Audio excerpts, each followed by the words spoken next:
a distinguished political scientist from a minority area of the South, pronounced some years ago that Nigeria has an Igbo problem.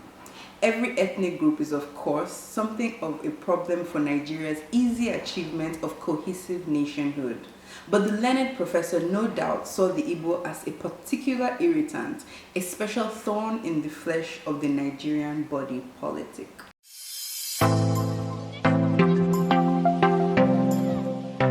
Hi guys, and welcome back to my channel. It is I, Princess Paco, or dare I know, if you really know.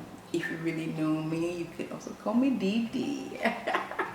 Okay, I play too much. I am back with my series, to continue my series, 7 things I absolutely cannot stand about Nigeria. And for number 2, we are talking about tribalism. Now, as an Igbo girl, this topic hits much differently because I have done a lot of research into the things Igbo people have gone through, starting largely from the Nigerian Biafra Civil War.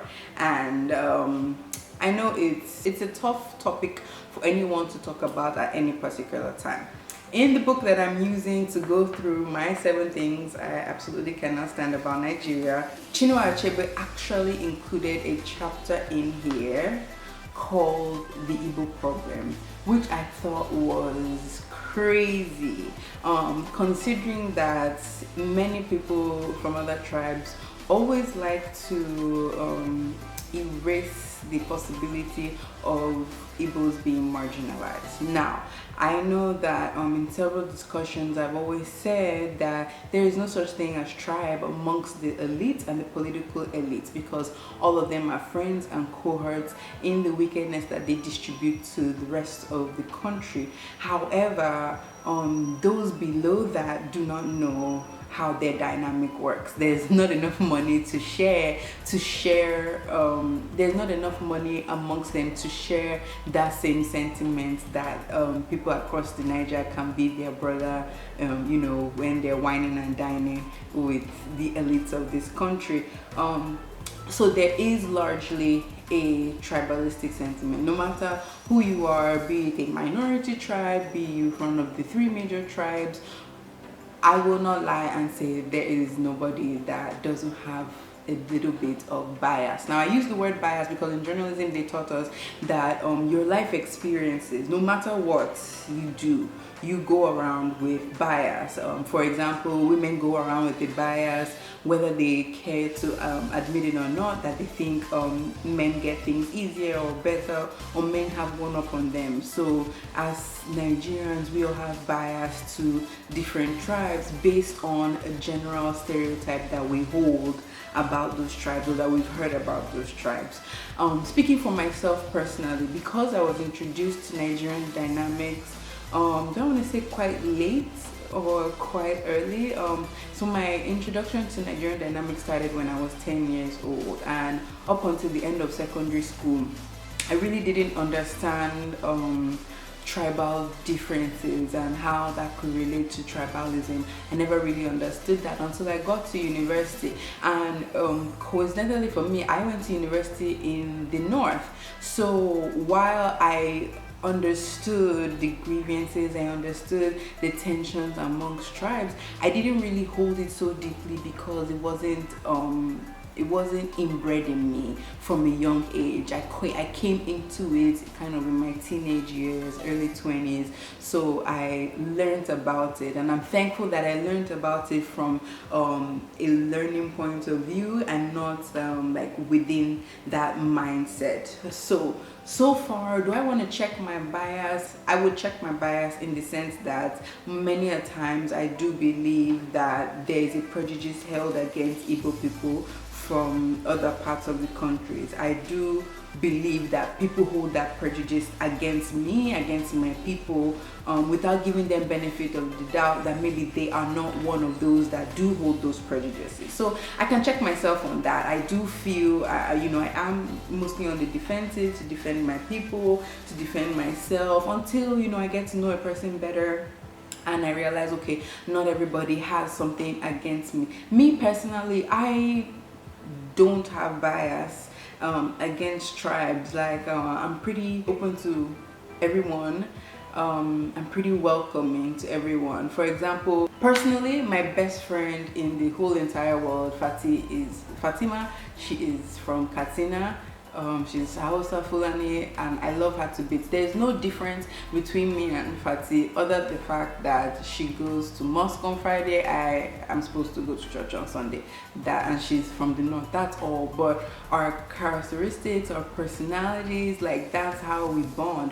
Two of my closest friends are Yoruba, so I don't hold those sentiments. I'm not holding it against them. I wasn't looking at that when I became super close to these ladies. There are some paragraphs in this chapter on the Igbo problem that I believe reflect the overview of how tribalism, especially towards Igbos, affects the country, and I will read a few of them. Nigerians of all other ethnic groups will probably achieve consensus on no other matter than their common resentment of the Igbo. They would all describe them as aggressive, arrogant, and clannish. Most would add grasping and greedy, although the performance of the Yoruba since the end of the Civil War has tended to put the price for greed in some doubt. So it's so interesting that even as he's talking about tribalism against Igbos, he still did put a little bit of his bias towards the Yorubas. And I know a lot of Igbo people, do hold a lot of their bias against Yorubas to Awolowo's credit. So after the Civil War, Awolowo was the finance minister who was given the task of returning money back to Biafran citizens that they had in their Nigerian banks.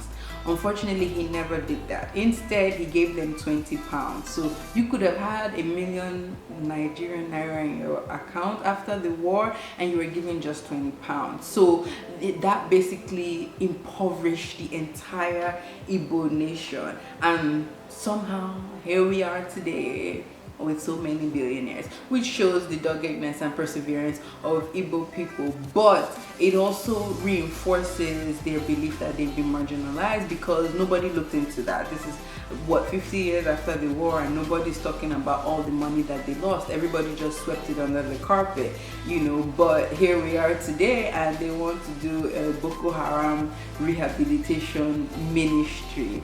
And so it hurts me when I see people online say, oh, what marginalization? I'm like, this is clear as day. You want to rehabilitate actual terrorists, but then you don't want to do any form of reconciliation for Biafrans that suffered during the war. And that's painful. Now, I'm talking a lot about tribalism against Igbos. I don't want anybody to think that I'm not aware that Igbos do have their own prejudices against the rest of the country. So yes, if you go to Igbo land and you try to buy land, they'll be like, what? Abomination, like what's going on here? I'm not saying it's impossible, but they would feel uncomfortable about it. Igbo people tend to hire themselves, and I still say that comes from a psychological place of what they went through after the war. There was I've forgotten the name of it, but there was an indigenization of companies after the war, and because Igbo people were broke, a lot of Yorubas bought them up, and then Yorubas started hiring themselves, and they were still kind of keeping the Igbos out. So because of that, these days you see Igbo people hire their family, they hire themselves. They also hold the same type of bias I have, and they judge Hausas or Yorubas or everyone else thinking that they're going to be prejudiced towards them without giving them benefit of the doubt or waiting till that happens. So it's kind of caused a lot of rifts in the way Nigeria is being run, which he also talks about here. Having said all that, there is no doubt in my mind that the competitive individualism and adventurous spirit of the Igbo are necessary ingredients in the modernization and development of Nigerian society. It is neither necessary nor indeed possible to suppress them. Nigeria, without the inventiveness and dynamism of the Igbo, would be a less hopeful place than it is. He spoke about how early the Igbo resentment started, and he says, The origin of national resentment of the Igbo is as old as Nigeria and quite as complicated, but it can be summarized thus. The Igbo culture, being receptive to change, individualistic and highly competitive, gave the Igbo man an unquestioned advantage over his compatriots in securing credentials for advancement in Nigerian colonial society. Unlike the Hausa Fulani, he was unhindered by a wary religion, and unlike the Yoruba, unhampered by traditional hierarchies. This kind of creature, fearing nor God nor man, were custom made to grasp the opportunities, such as they were, of the white man's dispensation, and the Igbo did so with both hands. Although the Yoruba had a huge historical and geographical head start, the Igbo wiped out their handicap in one fantastic burst of energy in the 20 years between 1930 and 1950. While editing this video, I checked my bias once again, and I realized I would be doing my audience a disservice if I didn't mention the basis of tribalism for the Hausa Fulani as well. A lot of prejudice against the Hausa is largely because leaders of the country happen to be northern, and they contributed largely to the stagnation of the nation by their corrupt and backward practices. However, that is no justification for the scorn of the entire tribe. In fact, northerners can also claim marginalization considering how underdeveloped it is compared to the rest of the country. I do believe tribalism is holding Nigeria back a lot. Whether we like it or not, I see it everywhere. It's been passed down from grandparents to parents to children. So even in the tiniest thing, oh, Moibo, you like money. Oh, Moiba, that's how they do. It comes out. I see it a lot on Twitter, and it's so painful that we can't just address a bad person without attributing their bad traits to their entire tribe. So it's hurtful, it's painful, it's holding Nigeria back, and it's one of the 7 things I absolutely cannot stand about this country. I wish that there was a way we could have a conversation, we could get on the same page, check our biases, check our problems with each other, and agree to unite for the better of the country. It would do a whole lot better for us. I did get a lot of feedback that I should make this kind of short, but everybody's at home for Corona, so y'all will watch this now. I'll think about that when the world starts moving again. Bye for now. Till next time, I remain your very own Princess Pac.